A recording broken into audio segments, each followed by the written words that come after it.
this is Blish and welcome to my art channel. For this video, I will be teaching how to make an explosion box. And without further ado, let's begin! So here you guys ang ating mga kailangan para sa explosion box. Huwag mag-alala kasi lahat sila ay nasa description box.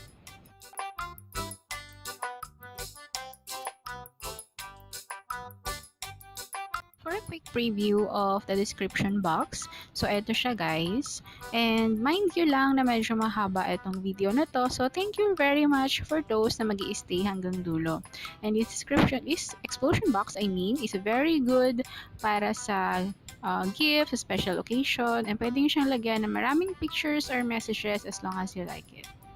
So enjoy and keep watching. Don't forget to subscribe and like and share. We will be starting with a 4x4 inch of our base. Don't worry kung hindi kayo masyadong mahirunong mag-ruler. Ako din naman. So, ayan.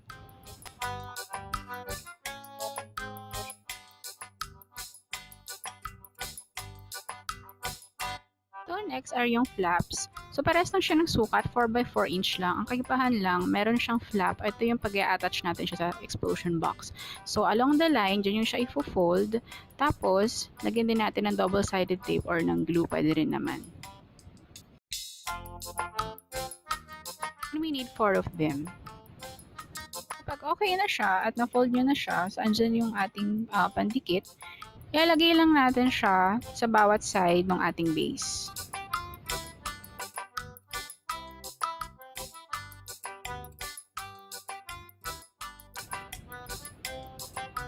And don't forget na lagyan sa bawat side. So here is just a quick view of what it is. Next thing, ilagay niyo yung paper sa likod and then using the sides of the explosion box, gawin siyang guideline para mag-drawing na isang heart. Yes, so freehand lang tayo guys. Okay lang yan kahit medyo hindi naman maganda or di perfect as long as we're trying our very best. And don't forget of course the flaps sa gilid kasi yan ating pang-attach. And after that, we will be creating 4 of this. Ayan, so 4 siya and may pandikit na din sa likod.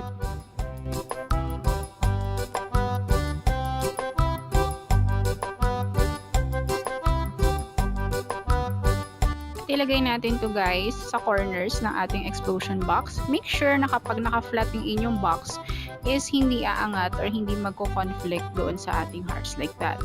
So, yan. Dikit lang natin siya and i-fold nyo siya paloob. Ganyan ang ating folding. So, lagay din natin sa bawat corner ulit.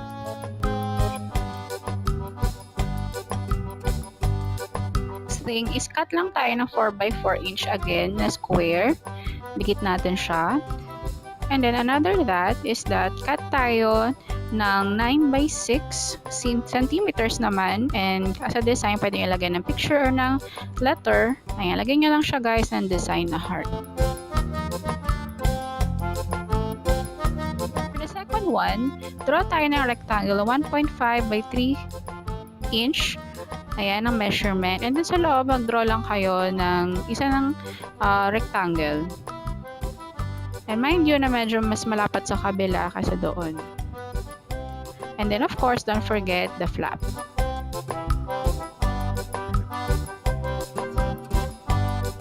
Lagyan ulit natin ng design. And so, nakat na natin siya. You see na kinatter ko na yan. And then, fold against the sides and nalagyan ng pandikit. So, ganun natin siya i-attach sa ating explosion box.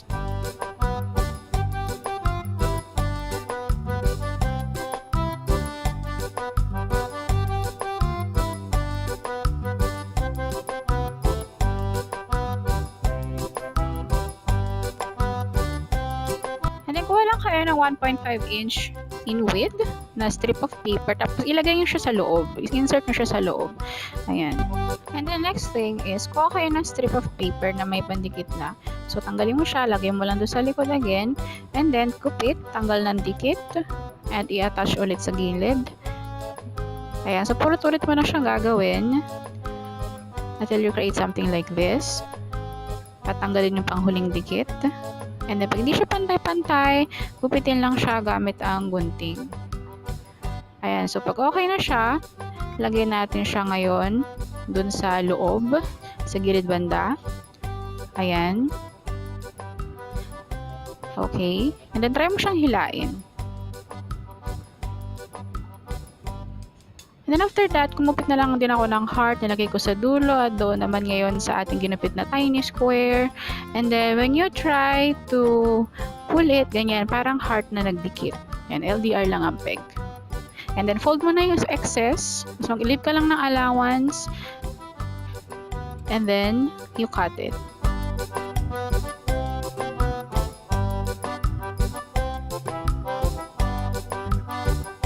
And then sa ilalim, pwede nga lagyan ng message, kaya lagyan natin ng speech balloon. Next, gagawa tayo ngayon ng waterfall. So here are the measurement guys, 9x6, and tigwa 1 each lang apart. And extend nyo lang hanggang dulo. Kapag nakat na natin siya, gawa ngayon tayo ng square. Yan, same lang yan ng measurement dun sa nauna, 9x6. And then, lagyan natin na ng design na heart. And bawat gilid, ating gupitin para maging maganda. So, kailangan natin yan ng 4.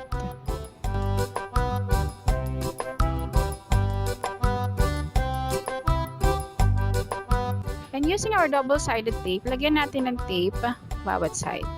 So, yan. So, meron na siyang tape. At bawat line ay ating i-fold. Gawin nyo lang guide yung line para sa ating folding. And when we are done, saka natin ididikit yung ating 4 squares with a heart. Diyan. And confidently beautiful with a heart. Kaya lang guys. Okay, so when you are done, fold nyo na siya. And then, ipantay nyo na lang din yung gupit para maganda. Ayan. So, be careful with scissors, of course. Pati yung dulo, ipantay na lang din natin. So, pagtapos yun guys, cut lang din kayo ulit ng square which is 4x4 inch. And then, after that, saka natin ilalagay yung waterfall. I-attach natin siya. Using, of course, our adhesives. Huwag nyo siyang lalagyan na adhesive sa loob mismo ng waterfall. Doon lamang sa bandang taas and sa baba. Ayan, so see in the video.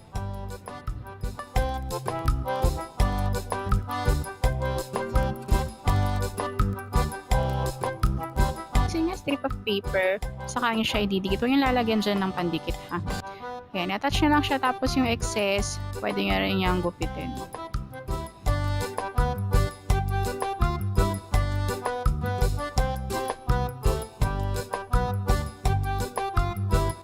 And then, attach na natin yung ating waterfall doon sa strip of paper. So, gagalaw mo lang siya ng konti para makita mo kung dapat kasi freely moving yung ating waterfall slide. And there, you attach it sa strip of paper.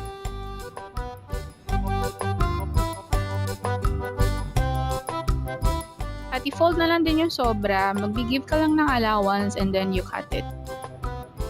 Perfect to for images or pictures and for messages. So there you go guys. And cut again a flap, the same lang tong 4x4 inch with flap. Ayan, lagyan natin to sa unahan or do sa taas. Natin siya i-attach. And then another thing, cut tayo. Ito yung kanyang dimensions, 4 inch by 2.5 inch. Tatlong 2.5 inch and 4 inch. And then meron din silang flap kung saan i-attach natin banda. Sa right side. Nung una nating nilagay, medyo matigit lang yung ating double-sided. And then, saka mo siya i-fold along the lines.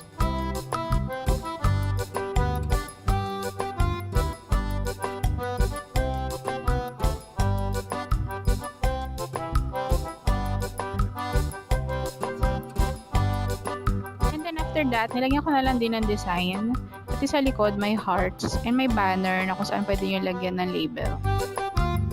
And after that, second layer, 3x3 inch with the flap again. And we need again 4 of this. The same lang guys kanina, i-attach na natin siya sa loob.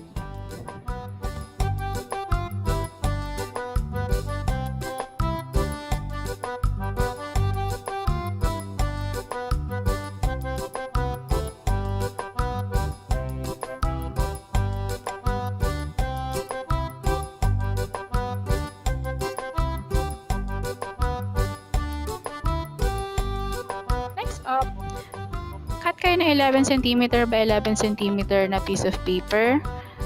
And then we will do lots of folding, guys. So as you can see in the video, ayan. So practice lang talaga. It also, ang origami also ay included sa paggawa ng explosion box. And here, gagawa tayo ng pocket folding sa bawat sides. So practice makes perfect. Thank you so much for those who are watching the video. Don't forget to subscribe and leave down comment below if you have comments or any suggestions. Thank you so much.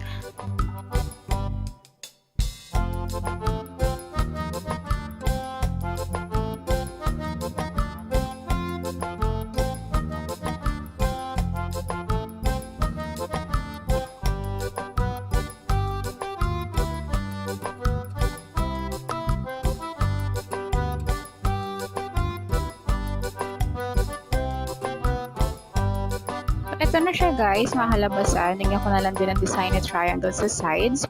And kapag hinila mo siya, ganyan ang kanyang style. So, pwede mong lagyan ng picture or na message sa loob. Next up, rectangle with 2 inch by 4 inch na dimensions. Nasa screen ng ating dimensions. Fold mo in center. And with the sides, gamitin mo lang guide na pang fold yung kaninang unang folding. Madali lang to, guys. As easy as that, lagyan mo lang ng design na heart sa gitna.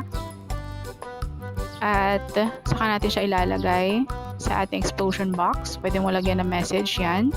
And with the ribbon, tie mo na lang para enclosed.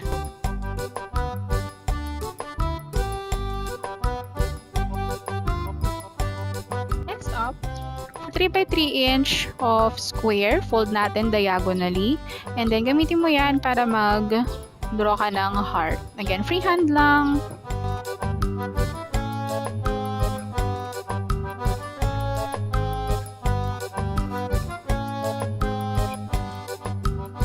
A piece of paper. Titrace natin yan. Tapos, gawin natin siya sa bawat sides hanggang sa makabuo tayo ng 4 na heart na magkakadugtong.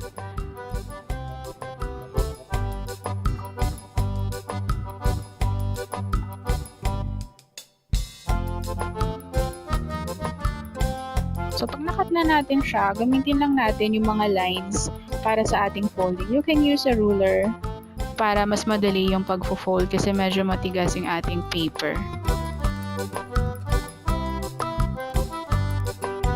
And then, i-fold lang din natin siya. Yan, practice lang guys ha, in folding. Origami is fun. Flap, 3 by 3 inch lang din naman measurement na to. I-attach natin siya sa taas.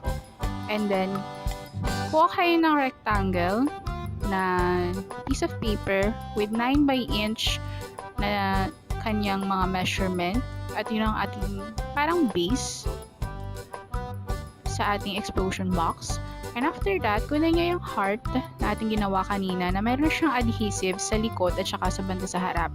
So, ang gagawin natin dito is para siyang pop-up. Pwede nyo nilagyan ng pictures or ng messages sa loob.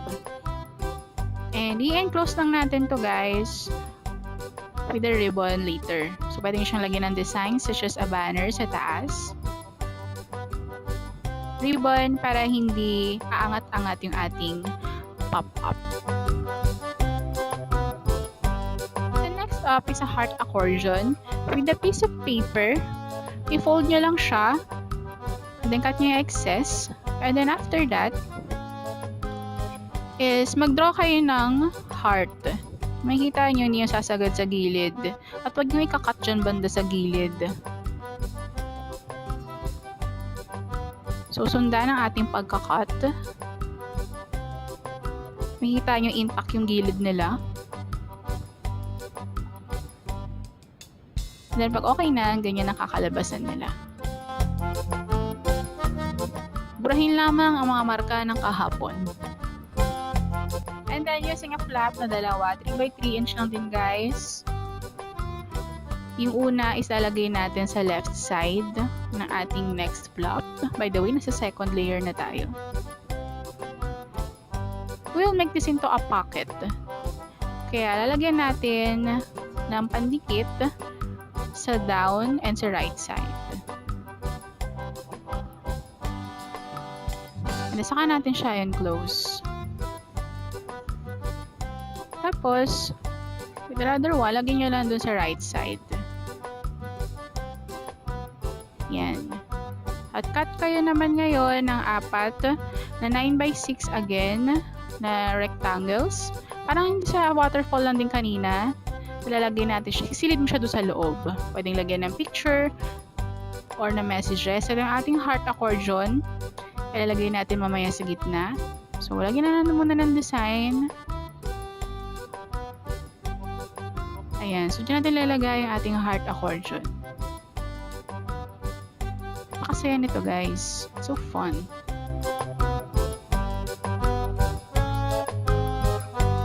Next up, 4 na flaps again with 3x3 inch para sa ating last layer. So, congrats kung nandito ka na sa part ng video na ito. Alam ko napakahaba, ano? Pero thank you so much for patience. Don't forget to subscribe, guys, for more artworks to come.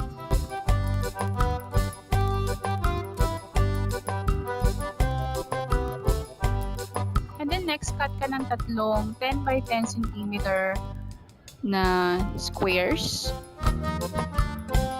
Tapos, we will do again a little bit of origami. So, kailangan lang din natin ng practice. Yes, practice hanggang maging perfect. Sabi nga nila, diba?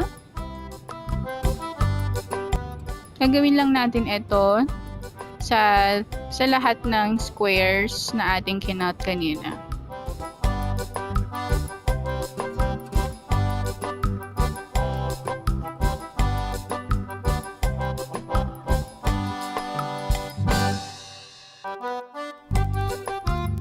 Nilagyan nyo ng adhesive sa loob, kasi i-attach natin siya sa isang square.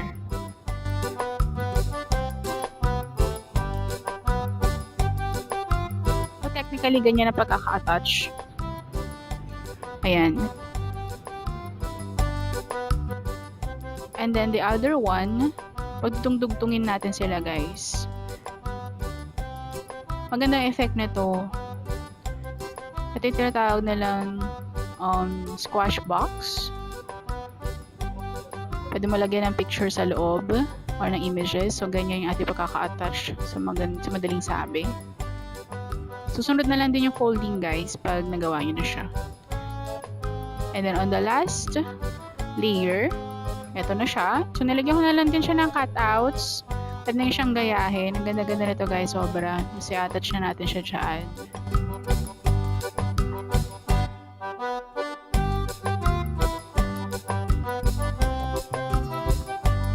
And of course, a ribbon para hindi bumuka or aangat yung ating squash box. Next, lagawa ka ng 9 cm by 6 cm na rectangle.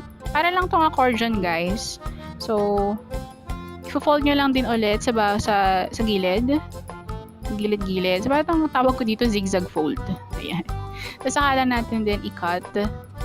Huwag yung parang accordion lang din kanina, gawin yung intact yung bawat sides na left and right. Cut nyo lang yung excess. And then, i-round natin yung bawat gilid. Pwede yung gumamit ng ID para guide kung hindi kayo masyadong maalam maggupit sa sides. At burahin ang barka ng kahapon.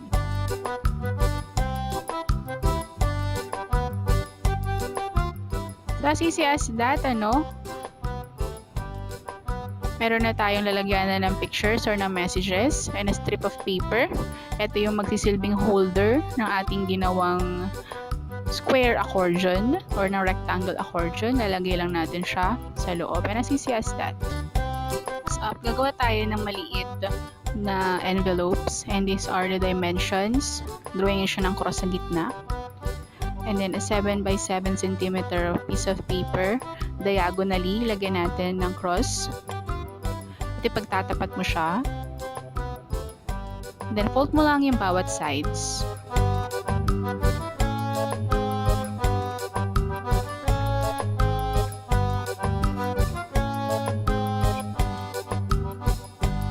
after that, so nakat ko na siya. Yung isa ay ginupit ko ng diretso. And then, may isa naman is pa-round. So, ganyan na maging itsura niya. At, gupitin natin yung sides. Makikita nyo, meron yung small triangle sa gilid. So, yun yung gagawin yung guide para sa pag-cut.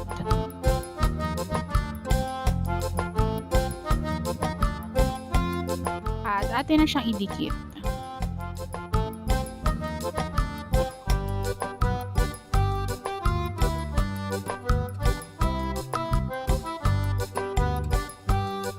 And don't worry kung mayroong mga marks, you can always erase those. Ganun din sa buhay, guys. Erase those marks.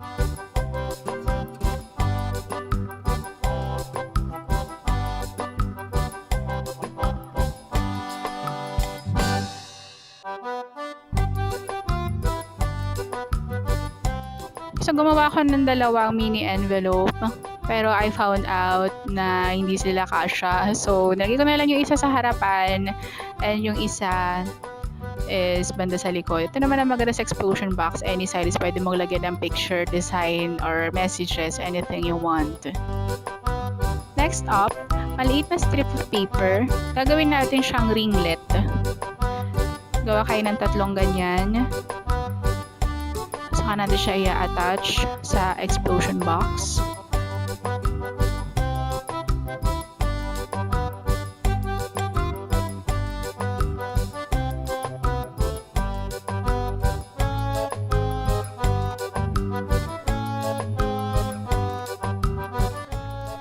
And then with paper squares, i-roll mo lang siya at saka hisilid mo lang doon sa ringlets.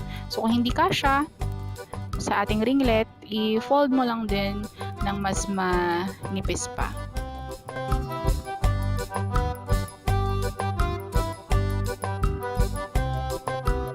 So bago tayo matapos, cut lang kayo ng isang square para matakpan yung bottom side. Don't forget the hearts sa corner. So, cut lang kayo ng isang heart, piece of paper, cut nyo sa gitna, tapos saka nyo i-attach doon sa ating corners na heart.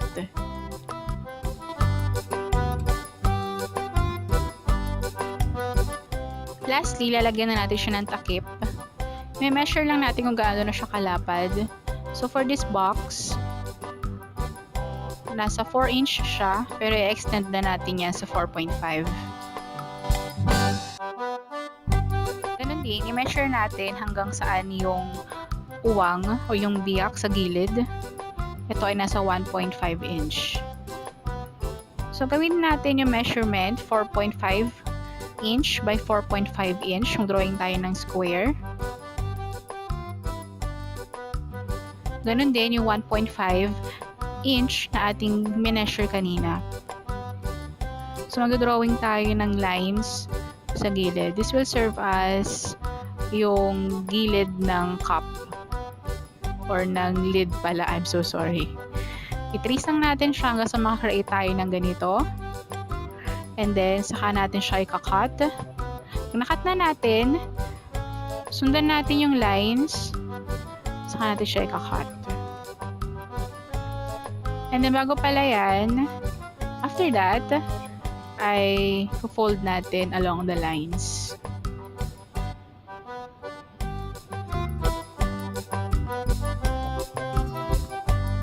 Tapos, lagyan nyo na ng pandikit or na adhesive. And then, ganyan lang guys ang pag-a-attach.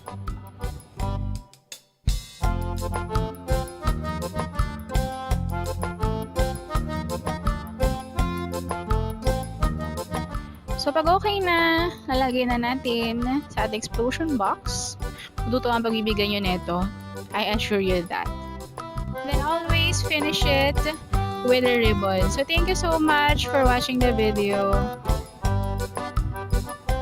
At yun na yan! So, thank you so much for watching. Tag me in social media if ever nagawa nyo man yung explosion box. See you in the next video! Bye-bye!